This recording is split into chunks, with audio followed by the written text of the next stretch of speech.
Assalamu alaikum wa rahmatullahi wa barakatuhu. How are you, students? Today we are going to have our first English literature class. So now let's take out your Oxford Modern English book 4. Today we are going to read a very nice story. It's called The Wise Villagers.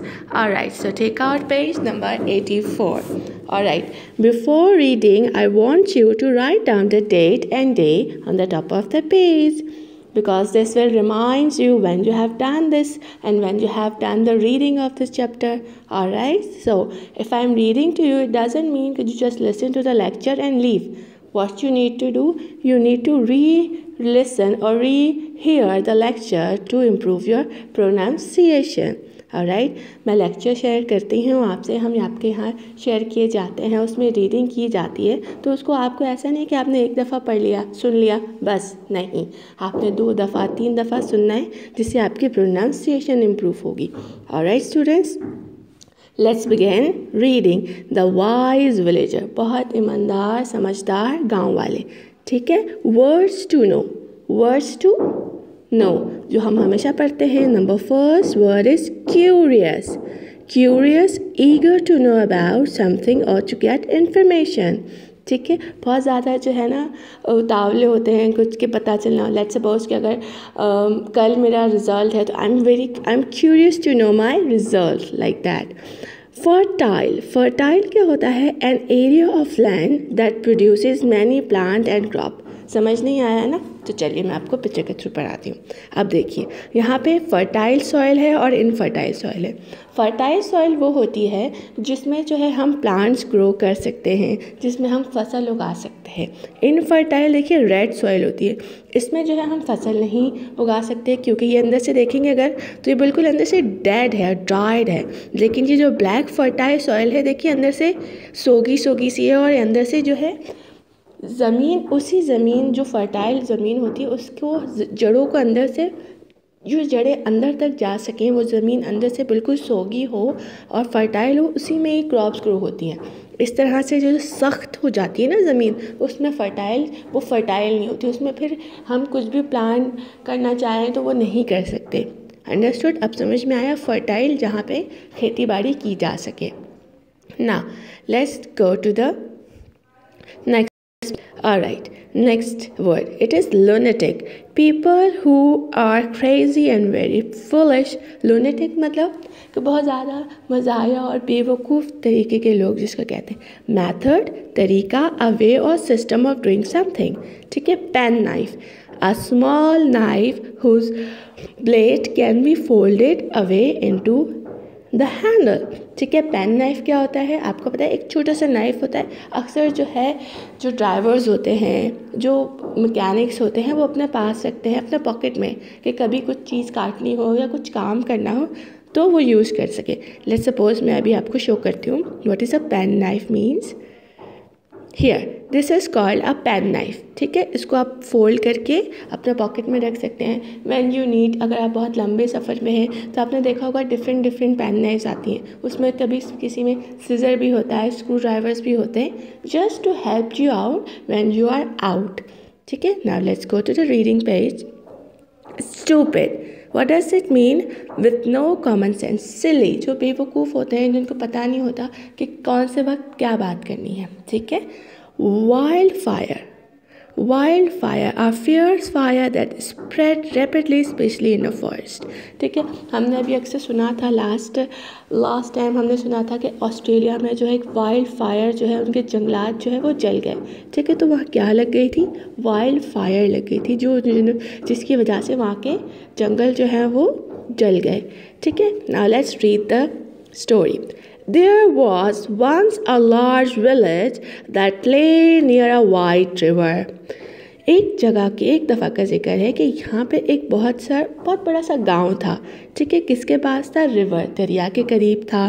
That lay near, जो दरिया के करीब था, मौजूद था.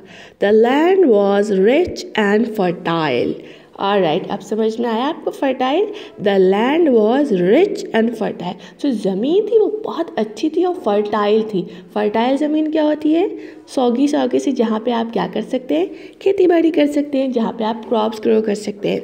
And the people who live there were happy and wealthy. और वो लोग जो वहाँ रहते थे वो बहुत ज़्यादा खुश थे और वेल्दी मतलब रिच थे, पैसे वाले थे। ठीक है। They had no enemies and lived peacefully. उनके कोई दुश्मन नहीं थे। Had means had is a past tense of have.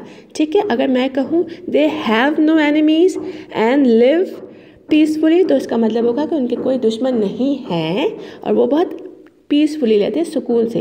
But जब भी हम स्टोरी लिखते हैं तो हम स्टोरी पास्ट टेंस में लिखते हैं।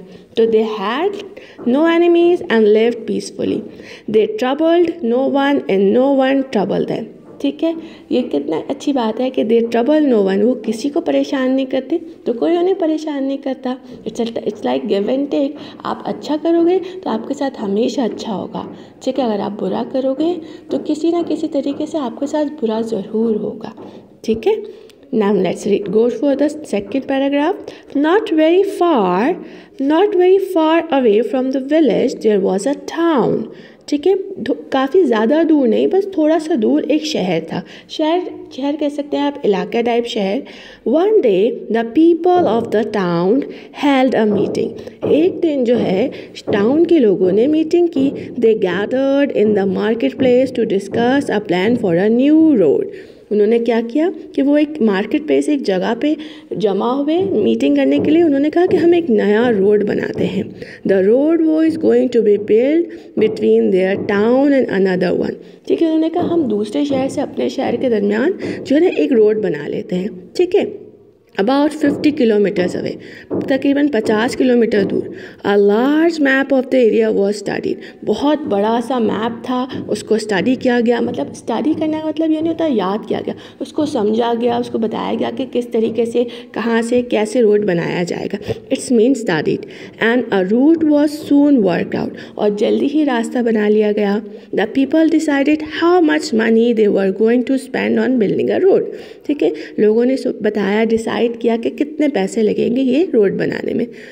Following this meeting, work began and a news of the road reached the people in the village. ठीक है, जो कहते हैं जैसे ही ये ऑब्वियस सी बात है, अगर मैं कहूँ कि दूसरे एरिया में रोड या बहुत बड़ा डबल रोड बन रहा है तो लोगों को पता चल जाता है कि वहाँ क्या बात हो रही है। तो जल्दी ही ये खबर गांव वालों को तक पहुँच गई।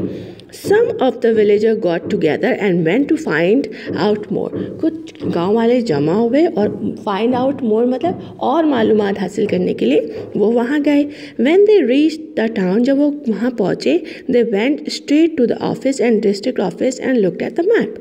ठीक है, वो स्ट्रेट गए डिस्ट्रिक्ट ऑफिस जहाँ पे सारी चीज़ें और प्रूफ की जाती हैं, वहाँ वो चले गए और डायरेक्ट मैप देखना शुरू कर दिया।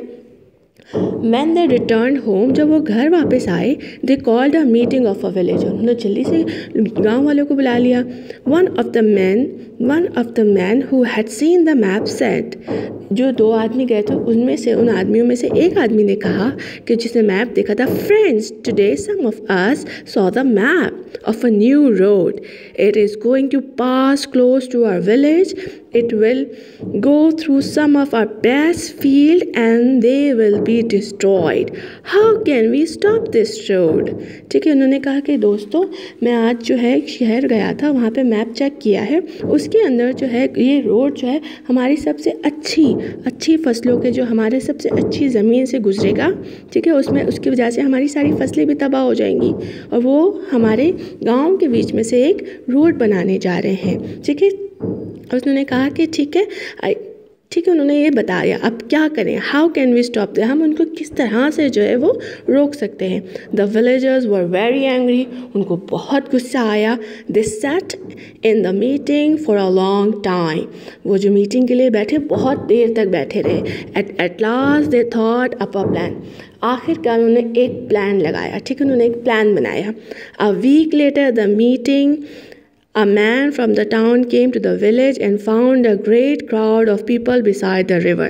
ठीक है, एक हफ्ते बाद जो है मीटिंग के ठीक एक हफ्ते बाद एक आदमी आया, शहर से था, गांव में आया उनसे मिलने। तो उन्होंने देखा कि उस आदमी ने जो शहर से आया था, उसने देखा कि बहुत सारे लोग दरिया के पास खड़े हुए हैं। A man from the town was curious, वो बहुत जस्तुजू हुए। Right students, we will continue reading in our next lecture. I will share you the copy work that how are you supposed to maintain your copy. Till your next lecture. Allah Hafiz.